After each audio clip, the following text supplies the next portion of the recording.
Dulu sakit-sakitan, Borok Ferry Irawan tak punya modal nikah terkuat. Kini malah KDRT Vena Melinda. Nama Ferry Irawan, suami Vena Melinda, kini tak lepas dari sorotan. Bukan cuma KDRT, Borok Ferry Irawan dulu tak punya modal nikah tercium. Hal ini sontak bikin netizen makin bereaksi hingga hina Ferry Irawan, suami Vena Melinda. Bukan cuma itu saja, selama ini terlihat adem ayem, tak disangka Ferry Irawan tak pernah nafkahi Vena Melinda. Ibu Ferel ini harus berusaha menghidupi Ferry Irawan yang tak pernah beri nafkah. Setelah pulang dari rumah sakit, Vena Melinda muncul ke publik dan mengungkapkan perilaku Ferry Irawan. Ditemani oleh Verrell Bramasta dan Hotman Paris, Vena mengungkap bahwa Ferry Irawan tak hanya melakukan tindak KDRT. Ferry Irawan juga tak memberikan nafkah selama 3 bulan terakhir. Menguak sejarahnya, hubungan Vena Melinda dan Ferry Irawan sejak awal sudah diserang isu, mulai dari kehamilan di luar nikah hingga pernikahan mewah tanpa modal sepeser pun. Vena Melinda belakangan mengungkap kekhawatirannya melihat kondisi Ferry Irawan. Ferry Irawan memang diketahui memiliki penyakit langka yang membuatnya tak bisa beraktivitas dengan baik. Jelang hari pernikahan, penyakit Ferry Irawan justru dikabarkan kambuh hingga membuatnya tak sadarkan diri. Vena Melinda menceritakan betapa paniknya dirinya saat mendapati sakit Ferry kambuh.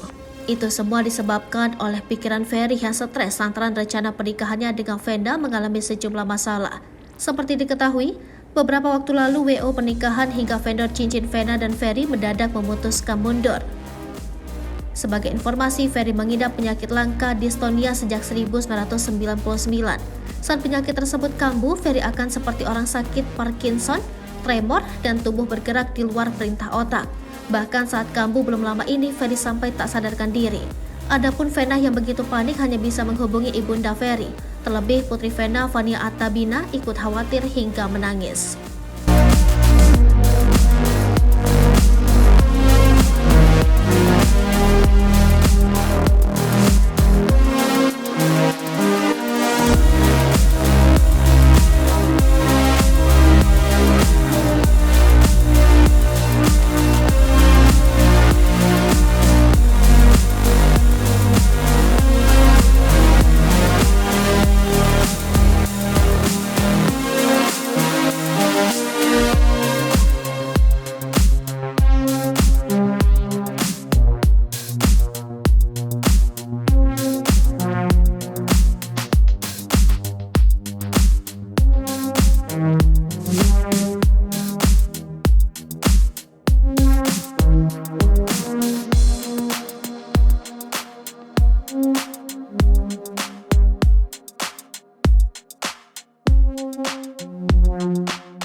Hai pemirsa Sri Popo TV, jangan lupa komen, like, dan subscribe, serta tonton terus berita-berita terupdate lainnya ya.